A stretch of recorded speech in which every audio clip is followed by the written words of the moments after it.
पकौड़ा तलवा रहे हैं। अब वही तो कहते हैं कि वो कहते हैं ना कि मैं जो है ट्रेन में चाय बेचा था, कोई देखा था? आप देखे थे चाय बेचने उनको? चूतिया समझे हैं? देश 125 करोड़ जनता को चूतिया समझे हैं कि चाय बेचे थे, फिर हम मिलिट्री कैंप थे, आखिर बाद इसके बाद भीख मांगे थे। क्या क्या क्या क्या मतलब जैसे एक बजनिया, एक मदारी वाला आता था ना, पहले मदारी वाला आता था ना। अरे हम क्या बताएं उसको? हमारे देश के जो भविष्य हैं, जो नौजवान लड़के हमारे बेरोजगार मरे जा रहे हैं, भूखे मर रहे हैं, यहाँ तक कि नाली साफ करने का काम मांग रहे हैं उन्होंने। कुमारी मायावती प्रधानमंत्री बनेंगी। तो अकेले जिला में जो है माननीय बहन जी ने सबको नौकरी देने का काम किया।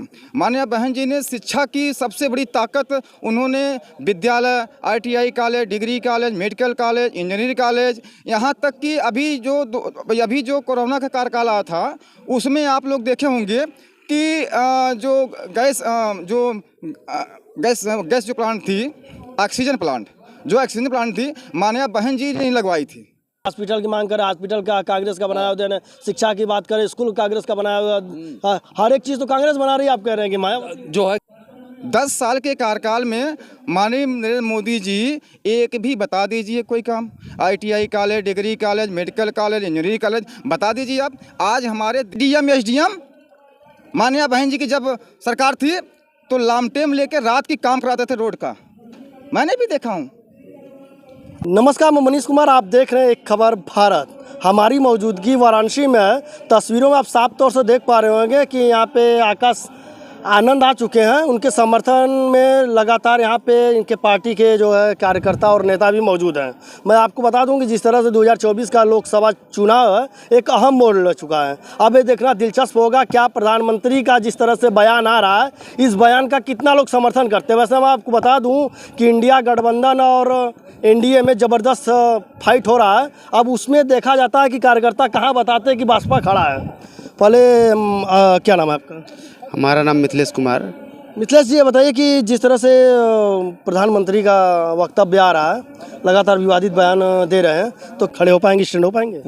पूरी तरह बसपा इस क्षेत्र, इस उत्तर प्रदेश में लड़ रही है, क्योंकि आपको ये पता होना, देख रहे होंगे बसपा से 2 ही लोग डर रहे हैं, एक इंडिया और एक NDA, यानी दोनों जो पार्टियां हैं गठबंधन की, दोनों बसपा से डर रही हैं। हाँ, क्योंकि बसपा इस बार बहुत ही ज़बरदस्त इन लोग को टक्कर देने वाली है और बहुत ही अच्छे खासे सीट के साथ पूरी उम्मीद है कि इस बार बहन कुमारी मायावती प्रधानमंत्री बनेंगी। तो अकेले कैसे बनेंगे? इंडिया गठबंधन से जुड़ी ही नहीं है। बताइए, इंडिया गठबंधन में इतने दल जुड़े हुए हैं, ये अकेले क्या कर पाएंगे? कुछ नहीं कर पाएंगी। न जुड़ने का प्लस पॉइंट ये है कि जो जुड़ा हुआ है वो अपने हक की तो मांग ला के वहाँ की सीट मुझे दीजिए, सीट मुझे दीजिए। हाँ, उसी का बेनिफिट तो बहन जी को मिलेगा। अपना प्रत्याशी खड़ा कर रही हैं। क्या मुद्दा रहेगा बहन जी का? बहन जी का मुद्दा हुई सर्वजन हिताय, सर्वजन सुखाय और रोजगार, जो बेरोजगारी जो चरम सीमा पे है उसी, और जो शिक्षा चरम सीमा, उसी पर इनका मुद्दा है और इसी मुद्दे पर काम करती आ रही है और आगे भी करती चलेंगी। कांग्रेस की लड़ाई में जो है कि उसके मैनिफेस्टो में लगातार बड़े बड़े दावे हैं, जहाँ पे जिस तरह से लोग आज या तो लड़ाई इंडिया गठबंधन की मार रहे हैं और नहीं तो फिर NDA की मार रहे हैं। 60 साल कांग्रेस सरकार के भी लोग देख लिए कारभार और 10 साल BJP का भी कारभार देख लिए। सभी जनता जान चुकी है कि नहीं कैसे सरकार ये लोग चलाते हैं। ठीक है, अब सरकार कैसे चलाना है वो आप लोग देख चुके हैं कि नहीं 5 साल 4 बार मुख्यमंत्री बनकर उत्तर प्रदेश का कार्यकाल दिखा चुकी हैं बहन कुमारी मायावती। अब इसके बाद भी आप केंद्र में भी इनको भेजकर देख सकते हैं इनका कार्यकाल कैसा रहेगा। सेम इनके टक्कर का कोई नेता ही नहीं है, ना ऐसा नेता है ना कोई पैदा होगा। अभी जिस तरह से प्रधानमंत्री का बयान आ रहा है, अभी कह रहे हैं कि इस बार कांग्रेस की सरकार आएगी तो मंगलसूत्र भी जो है कि दे दिया जाएगा, सौंप दिया जाएगा उन्हें। अब किन्हें सौंपा जाएगा? आप समझ रहे हैं जिस तरह से मुसलमानों को टारगेट किया जा रहा है, तो इसमें लगता है कि हिंदू राष्ट्र की जिस तरह से बातें हो रही है, इसमें आपको लगता है कि जनता आपका समर्थन करेगी? बिल्कुल करेगी। जनता जान रही है कि हिंदू जो है कि कांग्रेस और BJP एक ही है। कांग्रेस और BJP एक ही है, एक तलवे के जो चट्टू पट्टू है, Congress and BJP, BJP and Congress. कैसे लोगों को मनाने में आप कामयाब होंगे? अरे जनता है, जनता जान रही जो, इसीलिए ना बसपा कहती है सबसे बड़ा अगर मूल चीज़ कोई है तो शिक्षा। अगर शिक्षा आपके अंदर है तो आप जरूर जानेंगे, शिक्षा नहीं है इसीलिए आदमी मार खा जाता है। सबसे अहम चीज़ शिक्षा है। इंडिया गठबंधन तो शिक्षा की तो बात कर रहा है, नौकरी की तो बात कर रहा है, रोजगार की महंगाई की बात कर रहा है, तो मायावती कहाँ से स्टैंड कर पाएंगे? अरे भाई वो लोग कह रहे हैं ना, कर नहीं रहे हैं ना। और बसपा तो कहती नहीं है, करती है। बसपा का जो है किया हुआ काम 2007 में पूर्ण बहुमत से उसकी सरकार बनी थी, उन्होंने काम करके दिखाया है ज़मीन पे, चाहे वो विद्यालय हो, चाहे वो हॉस्पिटल हो, सारा चीज़ जो नीचे से गरीबों के लिए, गरीबों के हित की बात करती है, बसपा ही करती है।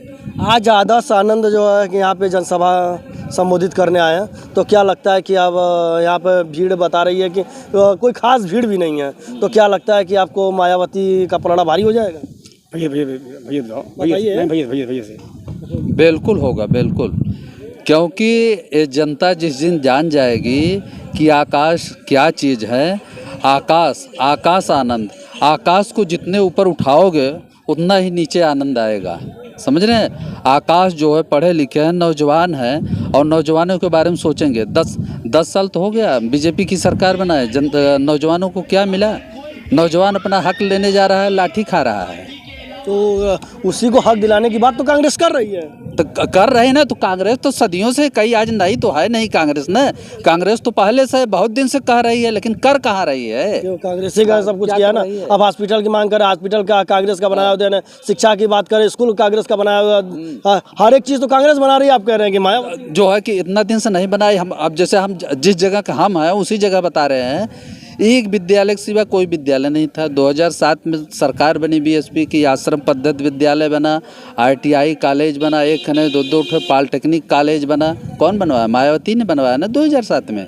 इसके बाद आज फिर 10 साल हो गए बीजेपी की सरकार, आज तक कुछ नहीं बना, एक भी कॉलेज नहीं बना, एक भी मेडिकल कॉलेज नहीं बना। लेकिन वो अपने भाषणों में जो है कि शिक्षा का, स्वास्थ्य का, सुरक्षा की बात ही नहीं कर रहे हैं भाजपा वाले। अरे आरोप लग रहा है। ओ भाई, वो तो खुद कहते हैं कि हमारी सरकार बनेगी, हम 15 लाख देंगे, फिर वही कहेंगे तो मैंने जुगला बोला था, ये तो चुनावी भाषण है। ये सब वही मोदी जी ही कहते हैं, बीजेपी वाले ही कहते हैं, और कोई नहीं कहता। जी अपना परिचय बताइए। जी मेरा नाम संजय प्रजापति है, संत रविदास नगर भदोही के रहने वाला। संजय जी, क्या लगता है कि इस बार मायावती कुछ बेहतर कर जाएंगी इस लोकसभा चुनाव में? पहले मैं आपका धन्यवाद करता हूं कि आपको खुद ही मालूम होगा कि माननीय बहन जी की जब सरकार बनती है तब तक माननीय बहन जी के शासन काल को आप भी देखे हैं और जनता भी देख रही है। जनता 2012 के बाद गुमराह हो गई। लोग अच्छे दिन लाने कि अच्छे दिन आएंगे, जनता गुमराह हो गई। और आज 10 साल से जनता परेशान है। देश में, प्रदेश में, हर जगह तानाशाही की सरकार जो चल रही है, इससे जो भी जनता भारत में रहने वाले 100-125 करोड़ जनता सब यही चुने थे उनके कि भाई चलिए अच्छे दिन आ जाएंगे। तो अच्छे दिन क्या आया, उससे बुरे भी दिन आ गया। बहुजन समाज पार्टी की मुखिया आदरणीय बहन कुमारी मायावती जी ने जब उनकी 2007 से 12 तक सरकार जब बनी थी, तो स्वास्थ्य से लेके, शिक्षा से लेके, रोजगार से लेके, रोड हो चाहे जो भी व्यवस्था हो, बड़े पैमाने पर माननीय बहन जी ने बेरोजगारों को रोजगार भी दिया, नौकरी भी दी। यहाँ तक कि तब तक इस देश के कुछ ऐसे ज़िले थे, प्रदेश थे कि जहाँ के लोग ये नहीं जानते कि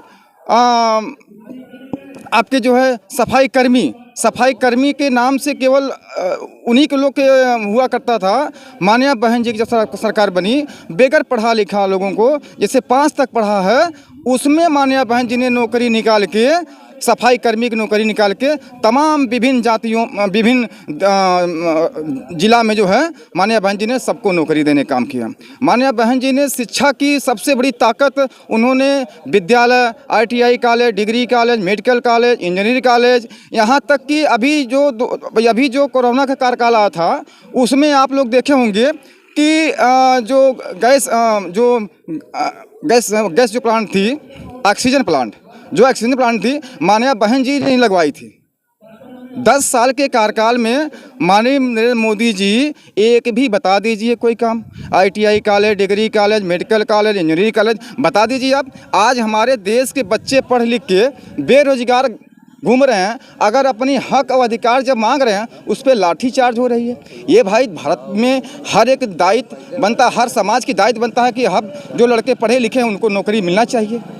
आज हमारे भदोही में कारपेट का काम होता है, कारपेट का इतना ज़्यादा रेशियो गिर गया है कि यहाँ अंग्रेज नहीं आते हैं, क्योंकि देखिए यहाँ से जो पैसा आता है सबसे ज़्यादा पैसा उत्तर प्रदेश में हमारे भदोही जिला से जाता है, मगर यहाँ भदोही जिला में कोई सुविधा नहीं है।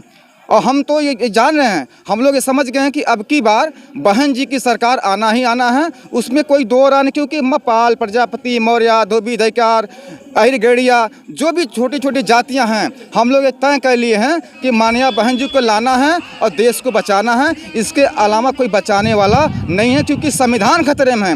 मोदी जी कहते हैं कि हिंदू मुस्लिम, हम कहते हैं अगर आप काम किए हैं तो आप मुद्दे पे बात करिए, काम पे, विकास पे बात करिए ना। आप हिंदू मुस्लिम क्यों जनता तो मुद्दा मांग ही नहीं रही है। जनता नहीं क्यों नहीं मांग रही है मुद्दा, अपनी मुद्दा मांग ही रही है। तो कह रही है कि उसको हॉस्पिटल मिल रहा है, उसको राशन मिल रहा है। नहीं, ये राशन, जहाँ तक की राशन की बात है, राशन हमारे देश में 125 करोड़ जनता को 5 किलो राशन से आप चूतिया बना के रखे हो। आप बिजनेस दीजिए, नौकरी दीजिए, वो खुद ही कमा के अपना घर स्टैंड कर लेगा। भीख मांगने भारत में भीख मंगा समझे हो आप? मतलब सब पढ़े लिखे लोग हैं, भिखमंगा हैं, आपके 5 किलो राशन पे मर जा रहे हैं, आप भिखमंगा बना रहे हैं उनको। अरे शिक्षा दीजिए, रोजगार दीजिए, काम दीजिए, अपना खुद ही काम कर ले। कांग्रेस तो इसी मुद्दे पर लड़ाई लड़ रही है और बसपा कहाँ खड़ी अपने आप को पाएगी, बताइए। नहीं, बसपा की शासन थी, शासन व्यवस्था उनकी अच्छी थी। उनके शासन में महिलाओं की सुरक्षा, जो आज अपने आप को दावा करते हैं भारतीय जनता पार्टी के लोग, शासन महिलाओं की अगर देखना चाहते हैं तो शासन महिला माननीय बहन जी के शासन में था। यही डीएम एसडीएम माननीय बहन जी की जब सरकार थी तो लामटेम लेके रात की काम कराते थे रोड का, मैंने भी देखा हूँ। अब आज देख लीजिए, आज अगर चपरासी भी इस समय डीएम का मार कर रहा है। हमारे गरीब मजदूर किसान की बात, किसान अपना मजदूरी मांग रहा है तो लाठी खा रहा है, वो मारा जा रहा है। कहाँ की आदत भाई, कहाँ की वसूल है बताइए? जनता आपको वोट दे किस लिए दिया? मार खाने के लिए दिया। मतलब बदला होगा इस बार? बदला निश्चित है, ये कुदरत का होता है कि मालिक कुदरत भी अपना रुख बदलता है। तो इस समय भारत से कोने कोने के लोग ये जान चुके हैं, इस देश के अगर बचाना है तो बहन कुमारी मायावती जी को इस देश का प्रधानमंत्री जिस दिन बन जाएंगी उस दिन कानून का राज कैसा होता है और कानून का राज कैसा चलता है वो माननीय बहन जी से सीखे सब। मोदी जी ने कहा है कि अगर देश को बचाना है तो भाजपा को लाना है, देश को बर्बाद करना, उसका सहयोग कर रही है। देश को अगर बचाना नहीं वो बचा पाएंगे, क्या है वो बचाएंगे? प्रधानमंत्री है, कुछ नहीं है। वो गुमराह करके जो है जनता को चूतिया बना रहे हैं। जनता खुद ही जाने, पढ़े लिखे नौजवान लड़के बच्चे बेचारे पढ़ लिख के जो है आज पकौड़ा तलवा रहे हैं। अब वही तो कहते हैं कि अब वो कहते हैं ना कि मैं जो है ट्रेन में चाय बेचा था, कोई देखा था? आप देखे थे चाय बेचने? उनको चूतिया समझे हैं? देश 125 करोड़ जनता को चूतिया समझे हैं कि चाय बेचे थे, फिर हम मिलिट्री कैंप थे, इसके बाद भीख मांगे थे, क्या मतलब जैसे एक बजनिया, एक मदारी वाला आता था ना, पहले मदारी वाला आता था ना। अरे हम क्या बताएं उसको? हमारे देश के जो भविष्य हैं, जो नौजवान लड़के हमारे बेरोजगार मरे जा रहे हैं, भूखे मर रहे हैं, यहाँ तक कि नाली साफ करने का काम मांग रहे हैं उन्होंने, तो उसको पकौड़ा दिखा रहे हो, चाय दिखा रहे हो उसको। हम लोग जैसे नौजवान, हमारे बच्चे हैं, युवा इस बार बदलेंगे? सरकार बदलना तय है, नहीं बदलेंगे तो देश 400 की लड़ाई में आप कह रहे बदल देंगे? नहीं, वो 150 पा जाएंगे तो हमसे मिलिए। अब हमारा घर संत रविदास नगर भदोही में, मैं सिटी का रहने वाला हूँ, नगर पालिका में, और अगर वो 400 नहीं वो 150 पार कर जाए, आप हमसे मिले ना। राहुल गांधी ने तो पहले ही कह दिया है कि अगर बैलेट पेपर चुनाव होगा तो 450 छोड़िए, 150 भी नहीं पा पाएंगे। सर जी, अगर बैलेट पेपर से जनता मांग रही कि बैलेट पेपर से कराइए, अगर ये ईमानदार हैं तो बैलेट पेपर से करा देना चाहिए ना। हम की जनता का हम नेता है ना, जनता हमको चुनी है ना, तो जनता जो मांग रही है उसको पूरा करिए। आप क्यों नहीं कर रहे भाई? चूतिया समझ के रखे हो आप। हम लोग जनता चूतिया है। किसान अपना हक मांगे तो मार खाए, नौजवान अपना नौकरी मांगे तो मार खाए, शिक्षा शिक्षा का अधिकार मांगे तो मार खाए, जाति हिंसा, हिंदू मुस्लिम, देश कहते हैं देश खतरे में है। मैं आपसे पूछना चाहता हूँ मीडिया के माध्यम से, आप लोग ये न्यूज़ को बढ़ाइए आगे, सच्चाई आप लोग रहे, क्योंकि भारत में जो भी सहारा आपको मिलता है तो वो केवल मीडिया के माध्यम से, पेपर के माध्यम से मिलता है। और आज तो गोदी मीडिया देख रहे हैं ना जनता के ऊपर। भाई मणिपुर में देखिए नंगी बहन को घुमाया गया, सर में आना चाहिए। कहते हैं हम राम राज लाएंगे, हमारे पुरुषोत्तम राम श्री भगवान के राज में हुआ था। भगवान श्री राम को कौन नहीं मानता, बच्चा बच्चा मानता है। मगर भगवान श्री राम के आड़ में इन्होंने देश के, भारत देश के जो समता था उसको ख़त्म करने का काम कर रहे हैं। हाँ, अभी देखिए इस वक्त हम आकाश आनंद जी के रैली में आए हुए हैं। जैसे कि यहाँ पे बसपा के कार्यकर्ता बता रहे हैं कि इस बार कुछ ना कुछ बेहतर होगा। अब ये देखना दिलचस्प होगा कि इंडिया और एनडीए की लड़ाई में बसपा अपने आप को कहाँ पाता है। मिलते हैं अगले खबर के साथ, तब तक के लिए नमस्कार, धन्यवाद।